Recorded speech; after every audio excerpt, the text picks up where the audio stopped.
Conor McGregor en roue libre. Vous savez, c'est notre petit podcast mensuel sur Conor McGregor. On va d'ailleurs lancer une nouvelle verticale, les aventures de Conor, qui faisait un live, une nouvelle chaîne, les aventures du père Conor.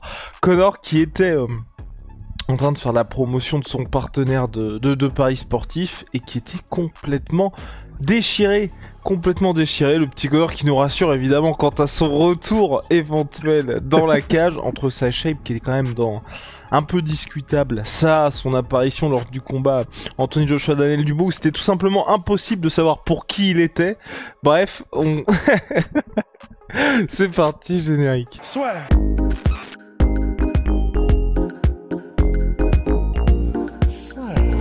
Bad Boys. En VOD à l'achat. Tu gères rien du tout. Bad Boys, Ride or Die. Maintenant avec Canal VOD.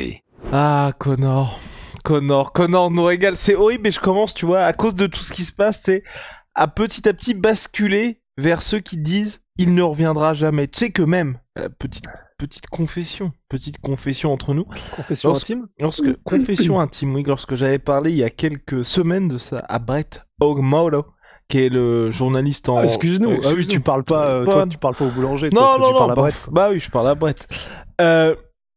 Il me disait, lui il pense qu'il ne reviendra jamais, Conor McGregor. Donc ça c'est un truc, moi je n'y crois pas, mais quand quelqu'un comme Brett Okamoto dit je pense qu'il ne reviendra jamais, donc qui est le journaliste star MMA d'ESPN qui dit ça m'a pas fait changer d'avis, hein. Mais j'étais en mode, quand même bizarre que même lui tienne ce discours-là. Et c'est vrai que, en vrai, depuis que le combat a été arrêté, enfin en tout cas annulé contre Michael Chandler à la date prévue, le mec poste une vidéo d'entraînement tous les 2 mois et il fait exactement ce pourquoi on fait ce podcast-là, à savoir n'importe quoi.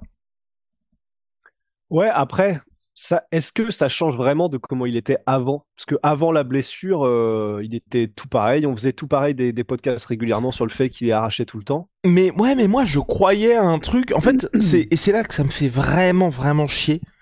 C'est que je pensais vraiment qu'il allait avoir auquel combat il est repoussé, mais tu sais plus ou moins que dans 6 mois va y avoir ça, et donc plutôt que d'avoir au moins un camp d'entraînement de 5 semaines comme il faisait et qui avait montré ses limites contre Dustin Poirier, tu te tues pas à la tâche, mais t'essayes d'avoir un mode de vie plus ou moins sain, parce que le combat est juste décalé un peu, en tout cas pas forcément contre Michael Chandler, puisqu'on a vu que Chandler affronte Charles Oliveira, mais ton retour un peu décalé, donc au moins enlever de ton organisme tout ce qui est alcool et tout le reste. Mais non, on a vraiment cette impression que le gars s'est juste dit bon bah ok, le combat est décalé, je fais n'importe quoi jusqu'à ce que j'ai ma date à nouveau.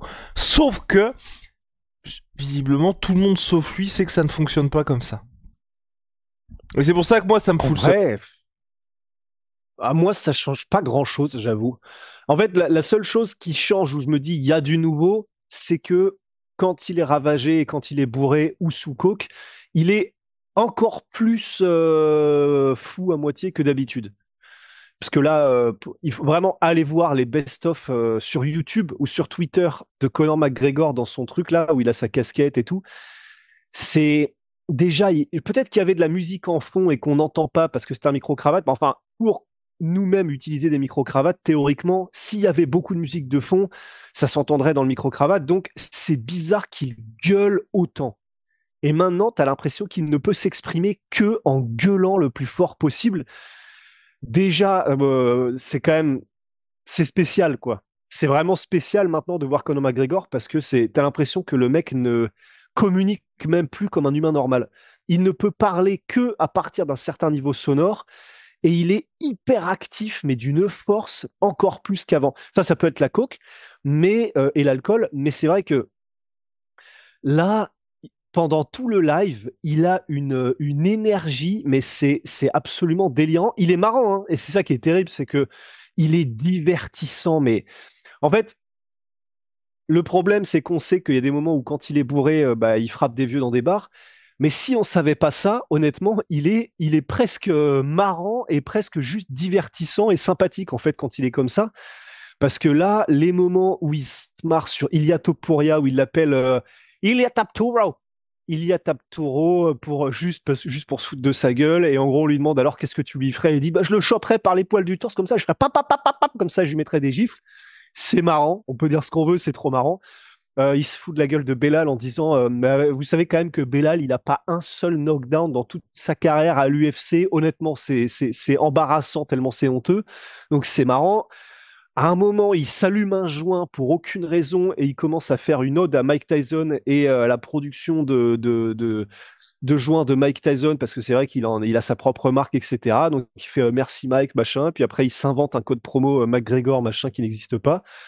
À un moment donné, il y a une musique qui commence à passer de Coolio, Gangsta's Paradise et il commence à la chanter, mais vraiment en mode bourré et tu le sens. T'as vraiment t'as une vision d'un mec, il est 4 heures du mat, ça fait beaucoup trop longtemps qu'il est éveillé, beaucoup trop d'alcool dans le sang. Voilà, vous avez Conor McGregor qui chante à peu près avec les yeux mi-clos comme ça, Gangsta Paradise avec la tête qui balance. Donc il y a ça, il y a le. En plus c'est quand même marrant parce que donc pendant tout ce truc-là, il a un t-shirt avec marqué nuisance. C'est nuisance promotion, mais c'est quand même marrant qu'il ait ça alors que le mec est absolument intenable. Donc c'est ça, et puis le fait que tu sens qu'il est complètement erratique. Il y a une séquence qui est vraiment marrante où il remet sa casquette dans tous les sens, et tu sais pas trop ce qu'il est en train de faire, machin. Moment où il commence à danser comme ça devant la caméra, en se marrant évidemment comme un petit farfadet. Donc en fait, ce qui est le seul truc là qui est marrant, au-delà du fait qu'on fait un podcast parce que ça nous amuse et puis parce que voilà, mais c'est que on a débloqué une nouvelle évolution Pokémon du Conor bourré, et ça c'est marrant, et c'est pas bon signe du tout, c'est clair, hein. Parce que s'il commence à débloquer de nouveaux comportements en étant sous influence, ça peut vouloir dire aussi que sa consommation reprend, mais genre de plus belle. Et après, le fait que de toute façon, est-ce que c'est mauvais signe sur le fait qu'il reviendra pas, etc. Pour moi, en fait, ça change pas grand-chose parce que visiblement, sur les 3-4 dernières années, enfin, les 3 dernières années, il a toujours été un peu comme ça. Là, bah, c'est simplement que, on le sait, il est déprimé par le fait que il peut pas avoir de nouvelles dates de combat. Enfin, il en avait une. Il voulait arriver dans de bonnes conditions, donc il se retire du combat parce que son doigt de pied était cassé.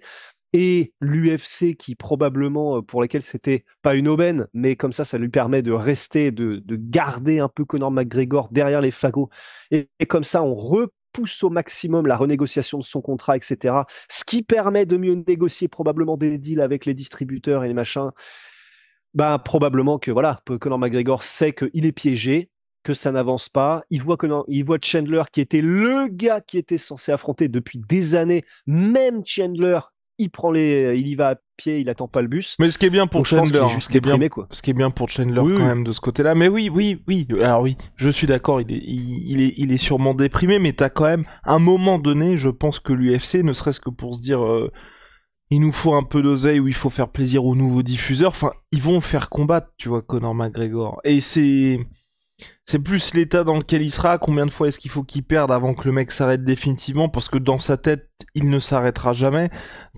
Tous ces trucs-là, et même enfin, si le gars dit, voilà, si le gars disait, je suis retraité, je ne reviens plus jamais, chaque fois qu'il pose des trucs comme ça, ou chaque fois qu'on voit sa shape se dégrader, ça ne m'inquiéterait pas. Je serais juste en mode, en vrai, il profite, il a bien mérité, le mec s'est donné à fond. Ouais, mais et est-ce tout. que tu t'y intéresserais autant? Oui, parce que en vrai, il atteindrait. J'ai pas vraiment d'exemple. J'essayais de penser un peu à parce qu'il y a Tom Brady qui aujourd'hui est commentateur pour la NFL, mais il est pas comme Conor en mode marrant. Mais tu sais, t'as un peu ce côté. Le mec est une figure intouchable et ça fait partie de lui, tu vois, de balancer des trucs comme ça. Et en plus, avec Un peu le comme côté. Tyson? Voilà, ah bah oui, c'est ça, bah oui, exactement. Un peu comme Tyson où en fait, il a gagné ce droit-là d'être le gars qui devient pas un vieux sage parce que Tyson n'est pas comme ça, mais tu vois, c'est divertissant en même temps, t'as le droit parce que t'as pris ta retraite, donc tu commences à parler un peu de ce qui se passe dans le game et tout. Et moi, enfin, je veux dire, t'imagines Conor McGregor qui serait commentateur? Genre commentateur officiel de, je sais pas moi, DAZN State ou ESPN. Ouais, enfin, mais le problème, c'est que personne pourrait se le payer, hein. tu sais que Tom Brady, son salaire, après c'est la NFL, hein, mais il est à 33 millions. 33 millions par an sur 10 ans. Il gagne plus que lorsqu'il était joueur. Ah ouais, putain. Ouais. Bah oui, mais donc pour l'instant, vu que l'UFC, de toute façon, ils sont en mode, de toute manière, on fait que des économies dans tous les sens. Oh, mais le diffuseur! Imagine Netflix, il récupère les droits. Netflix récupère les droits et disent, bon alors, la team de commentateurs, je dis n'importe quoi, Joe Rogan, Conor, et allez, John Jones, ouais. Ce serait incroyable. Mais bref.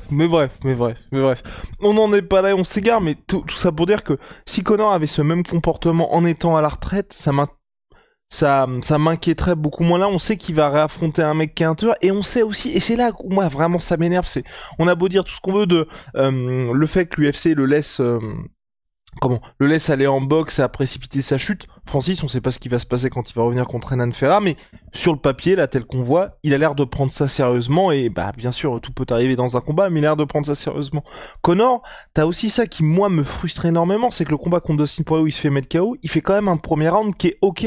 Et tu sais qu'avec peu d'ajustements, le mec pourrait rester extrêmement compétitif au plus haut niveau. Et c'est ça qui, moi, me saoule. Le combat contre Khabib, c'est pareil, c'est juste qu'ils ont eu une approche de merde. Mais sinon, il a fait bien mieux que beaucoup d'autres adversaires de Khabib. Et ça me fait chier de me dire, parce que le gars part complètement en vrille, qu'il y a personne pour lui dire, bon bah, juste doucement un petit peu, hein, parce que bah, la plupart des mecs aiment bien la fête et tout, mais au moins, tu sais, tu t'entraînes un peu tous les jours et tout. Il gâche le peu de bonnes années, de derniers bons mois qui lui restent, en tout cas de bons derniers combats où il pourrait faire des performances intéressantes. Et ça, moi, vraiment, ça m'énerve parce que à quelques petits trucs, le mec pourrait faire vraiment... Enfin, je pense pourrait faire toujours de belles choses. Et là, on est à un point où, dernier combat, juillet 2021... T'as 3 ans où il fait n'importe quoi, il récupère certes, mais il fait n'importe quoi pour le reste. Tu vas affronter un tueur et le voir se faire face planter, ce serait terrible pour moi. Parce que t'aurais vraiment une partie, tu vois, du peu d'innocence qu'il me reste, de jeunesse qui me reste, qui s'envolerait, tu vois. Ouais, après, en fait, maintenant, moi, personnellement, je pars du principe que quand il va revenir, ça va être un peu comme quand Nick Diaz était revenu contre Anderson Silva, ou quand... ouais. Je n'utilise pas Nick Diaz-Robbie Lawler parce que là, il était complètement hors de forme. Mais tu vois, Nick Diaz-Anderson Silva, bon, bah, tu sais que c'est un combat avec un Nick Diaz qui va être un peu hors du coup. Il combat dans la catégorie qui lui correspond pas. Il combat une légende. Ça va être divertissant. Quoi qu'il arrive, même si ce sera pas le plus haut niveau mondial qui existe à ce moment-là. En fait, maintenant, c'est pour ça que de toute façon, je me dis, un Conor qui fait tout ce qu'il est en train de faire en dehors de la cage, bon bah au moins voilà, ce sera divertissant pour les 2 mois qui précéderont le combat. On va bien rigoler. Dans le combat, il a toujours été, et je pense qu'il sera toujours, parce qu'il est incapable de faire autrement, spectaculaire, et que ce sera toujours cool quand il combattra, même si c'est pas le plus haut niveau mondial à ce moment-là. Donc en fait, maintenant, qu'il fasse des trucs où il est complètement hors de forme et il s'entraîne une fois par semaine, etc. En fait, je me dis, bon, bah, quand il reviendra, il aura 2-3 minutes où il sera quand même capable de faire des trucs cool. Après, peut-être qu'il se fera désosser ou pas, mais ce sera spectaculaire et puis voilà, ce sera du divertissement, quoi. Donc moi, ça me dérange même plus de savoir que c'est derrière nous tout ça, quoi. Le Conor compétitif. Allez, ok, accordé. Et j'avais un autre point, mais ça ne devait pas être important, puisque j'ai oublié. Oui, non, et puis c'est vrai que il y a ça aussi. J'aimerais un jour que, tu vois, à la fin des fins, il y a une interview et qu'il réponde vraiment à cette question-là, parce que plus le temps passe aussi, plus pour moi l'argument de oui, il s'est fait beaucoup d'argent, et c'est pour ça qu'il a perdu la motivation ne compte pas, parce que je peux pas m'empêcher de penser au Canelo, au Floyd Mayweather, qui eux se sont fait ce qui s'est fait à de multiples reprises et ça n'a rien changé. Ou même les Joshua, les mecs comme ça qui ont réussi à garder tout ça, c'est juste qu'est-ce qui t'a fait complètement perdre pied en fait. Alors qu'en plus il est dans un truc où t'as quand même une relation avec Dana White, où Dana White a la différence des Eddie Hearn ou même de PBC pour Floyd Mayweather, ils ont vraiment besoin de ces gars-là. Dana White, il nous l'a montré, c'est pour ça justement que le retour de Conor est retardé. L'UFC veut montrer qu'ils n'ont pas besoin de Conor McGregor, et pourtant le mec a quand même un peu pété un câble là-dessus. Et donc j'espère qu'un jour, tu vois, ou en conférence de presse à son retour, les gens lui poseront vraiment la question, parce que il a beau dire ce qu'il veut, tu sais, c'est toujours important pour moi et tout. Enfin, voilà, ses apparitions en public montrent que non, le gars pète un peu un câble, quoi. Donc voilà. Ah oui, ça, moi j'ai confiance, parce que tous les moments où il y a eu des interviews ou des entrevues et où il était sobre, il est tellement lucide. C'est toujours intéressant quand il s'exprime à tête reposée sur les choses, et parce qu'il est vraiment tout le temps. C'est même pas que lucide, c'est vraiment il est de bonne foi par rapport à même avouer les choses qu'il a pu faire ou les manquements qu'il a eu. Donc ça, c'est pour ça que je suis assez. C'est comme Tyson, tu vois, pour le coup, Mike Tyson. À chaque fois qu'il prend la parole, tu sens que bon bah le mec, c'est comme s'il était incapable de ne pas être honnête et être réel et être lui-même. Et donc, ça fait toujours des choses intéressantes parce qu'il a une vie de fou et il ose en parler de manière honnête et lucide. Et c'est pour ça que j'ai confiance. Mais c'est marrant parce que j'étais en train d'y penser. J'étais en train de me dire, en fait, ça sortira. Mais c'est juste que peut-être que ça sortira dans genre 5-10 piges, en fait. Mais non seulement ça sortira, mais dans 5-10 piges, de la même manière que maintenant, on commence à faire des anecdotes. Là, pareil, c'est un filon, c'est quasi infini sur la vie de fou de Mike Tyson. Je pense que dans 5-10 piges, si on est toujours là, je touche du bois, ce sera la même chose qu'on fera, mais avec des anecdotes sur Conor, en fait. Ouais. Tellement là, toutes les histoires que personne ne raconte pour l'instant, elles vont sortir, tu vois. Non, c'est... Oui, non mais oui, t'as Parce tellement que lui, il a raison. dû en faire aussi des dingueries. Oh là là, oh là là là là là là là là. Mais peut-être que dans 10 piges, il sera président. Oui. Bah, si Donald Trump et Ronald Reagan ont été présidents, pourquoi pas, hein. Pourquoi pas Conor McGregor? Non, mais surtout que là, il avait dit qu'il allait se présenter, je crois, en 2025. En Irlande, ah ouais? Aux élections en Irlande, ouais. Purée. Et En France, ça pourrait être qui en France alors? en France... Non, je pense qu'en France, on n'est pas à ce niveau-là, je réfléchissais. Bah... Mais il le fera pas, mais je pense, t'imagines, un Teddy Riner? Teddy Riner qui se lance en politique et tout? Teddy Riner, moi je vois bien Marius ou Major Gérald président, ça m'irait bien aussi. Ou sinon, qui est-ce qu'on pourrait aller chercher du côté des acteurs? Un acteur stylé qui pourrait devenir président de la France. Give me a name. Non, dans les Français, je pense qu'il y en a pas. Dans les cas la prestance, Le côté terre à terre. le côté terre-terre. Terre. Ouais, je Non, sais mais pas, n'hésitez pas à faire vos propositions en commentaire, tiens. N'hésitez pas. Un Jean du Jardin, tu vois, ça me Ouais, déplairait pas. Jean Dujardin, ouais, Jean Dujardin. Bah, c'est juste, je pense qu'il est...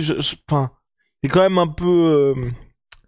pas passé de mode, tu vois, mais...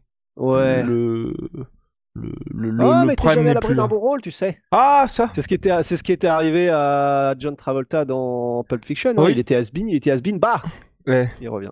Puis n'oubliez jamais, has been, c'est mieux que never been. Alors... Ouh.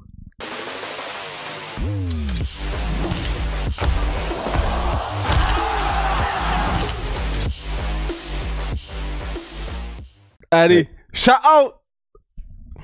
Oh, my sweet pea, my sweet potato, moins 30% sur tout my sweet pea avec le code la sueur, moins 30% sur tout my sweet potato avec le code la sueur, des fringues, des shakers, c'est magnifique, gaufrettes, et puis holy moly, évolution dans les boissons énergisantes, il y a le calendrier de l'Avent qui est disponible.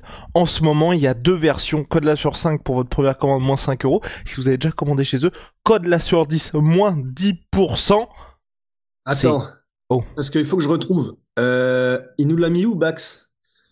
Parce que tu sais, il y a le fait que jusqu'au 4 octobre, donc autant vous dire, ça finit demain. Jusqu'au 4 octobre, vous avez les. Parce qu'il y a 3 gammes de prix pour les calendriers, pour le petit et pour le grand. Damn. Et en fonction, en gros, plus tôt vous les prenez, celui-là il est énorme, c'est le grand calendrier de l'Avent, et plus tôt vous les prenez, moins ils vous reviendront cher. Et la première tranche de prix se termine le 4 octobre. Damn! Eh ben, let's go! N'attendez plus!